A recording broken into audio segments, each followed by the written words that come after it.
On November 1978, the cops arrested Craig Richard Coley for the murder of Rhonda Wicht and her son Donald, who was only 4 at the time. As the cops slapped the cuffs on him and hauled him off to jail, Craig cried foul play. They had the wrong man. He told the cops again and again. They didn't listen. In fact, no one wanted to listen to him until nearly a decade later. But was it too late? Man spends 39 years in jail for a gruesome crime, then one detective checks the DNA.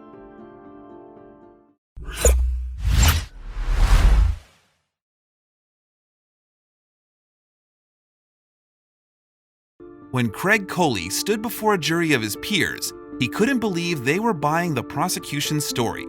Both he and his defense knew the evidence to lock him up was circumstantial at best, and the authorities didn't bring anything surprising to the table. In fact, both sides agreed on the basic facts of the case. Craig Richard Coley was raised by a Los Angeles cop, and he made the ultimate sacrifice when he enlisted to be a soldier, fighting for his country in the Vietnam War of the 1960s. When he returned home in his mid-20s, he found himself in the same position as so many other young ex-soldiers, with a new worldview and nothing to do. But by his late 20s, Craig saw how he wanted his future to look. He aspired to become a restaurant manager, and the young kid worked 2 jobs at a couple of local California food joints to get the experience he wanted. Recently divorced, he kept his mind right by burying himself in work and a new budding interest.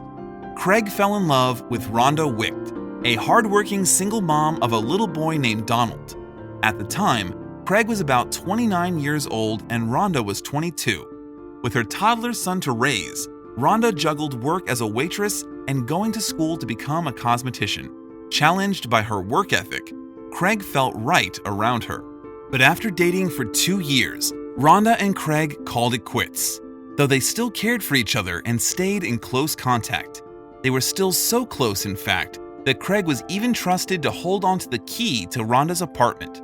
Those who knew him weren't surprised. He was good to everybody. Friends knew Craig was always willing to lend a helping hand.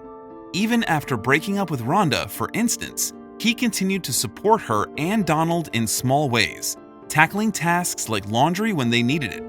On a November night in 1978, he was out driving his friends, who'd been drinking that night, safely back home. Rhonda was not with him. Because of that particular night, Rhonda turned in early. She wasn't up for late-night drinking, as she planned to be the hairstylist for a friend's wedding the following day. She went to bed early, or at least she wanted to. No one could get the full details of her activities that night. And the next morning, she never showed up to the wedding. A panicked friend of the bride was sent out to find her, so she headed for Rhonda's apartment, only to find the mother and her son dead on the floor. Horrified, she called the police, who swarmed the house in moments. Craig was arrested for the murder, and prosecutors pointed to one piece of evidence, the key. With no sign of forced entry into the home, it was surmised Craig let himself in and killed his ex-girlfriend and her son. The defense said Craig was out driving friends home, but without DNA analyzing technology, they had a hard time proving he wasn't at Rhonda's house at any point. Finally, the verdicts came in.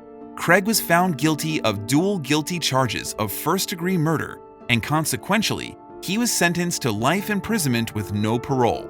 Craig held on to hope that the verdict would be overturned, which wasn't impossible. Those close to him were completely on his side. Neighbors and friends who knew Craig stood for his innocence, and newspapers joined in as well.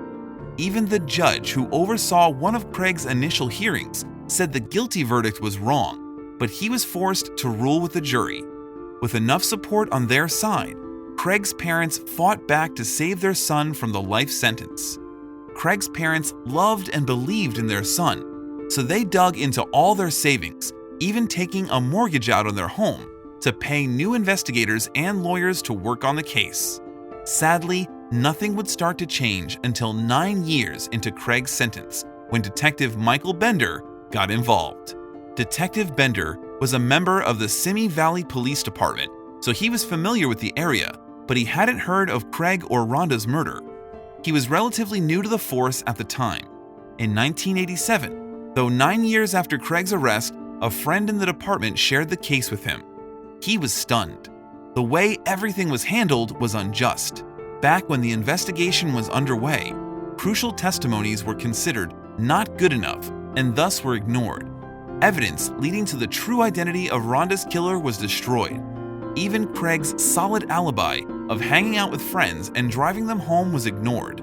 All this would have changed the case. Detective Bender sought out to free Craig Richard Coley, but his superiors, who were a part of the original investigation, pushed him to let it go. They were so adamant about Detective Bender forgetting the case that they threatened to take away his job. So Michael Bender beat them to the punch and quit. Michael believed in Craig, especially after meeting him face to face. With years of experience on the force, Michael learned a lot about people. He had a sense of who was innocent and guilty, and bolstered by the knowledge that the investigation was a disgrace, he was certain Craig did not kill Rhonda. Michael found a new job in another town and took as much time as he could to work on Craig's case. Craig's mother offered support, supplying Michael with all the case files she had. While everyone worked hard for Craig, he found a way to work hard for himself.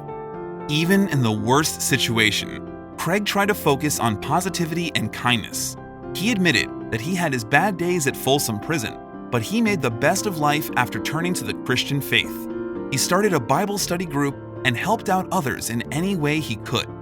Inspired and motivated, Craig took theology courses and earned a certificate as a biblical counselor and a BA in biblical studies. He also learned to make jewelry, which he sold, donating the profit towards his new investigation. Trapped behind bars for a decade, he evolved and changed, looking for ways to better himself. Outside, Michael's work was nearing an end. Michael knew there were missing pieces to Craig's case, so he made several calls to reopen the investigation. Finally, in 2012, the state of California agreed to reopen Craig's case. Coming across the DNA evidence officials initially believed was destroyed. While useless in 1978, they could now compare crime scene samples to Craig and see if he was involved. When experts dug into DNA analysis, they couldn't believe the results. It didn't belong to Craig, adding further support that he was not at Rhonda's apartment that night.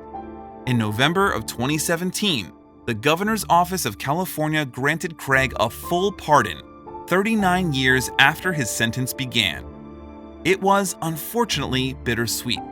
Police couldn't tell Craig one thing he really wanted to know. Authorities knew Craig was innocent, but they couldn't find out who had murdered Rhonda and Donald. Now in his 70s, Craig was once again like a soldier come home from war. He had a new worldview and nothing to do. Michael picked him up from Folsom Prison and took him home, where he would begin again. As compensation for all the years lost and pain endured, the California Victim Compensation Board provided Craig $1.9 million, $140 for every day that he was forced to live behind bars. Sometime later, he was given another $21 million payment. This still wouldn't make up for what happened to him. Craig was grateful for the support, but was pained by his experiences in prison. It was also hard knowing everything he missed in his life, including the passing of his beloved parents.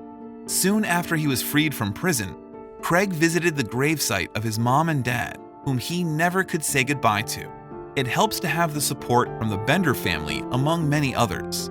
Meanwhile, Craig is looking for ways to use his newfound freedom for good. Maybe he'll get involved with other wrongful imprisonment cases.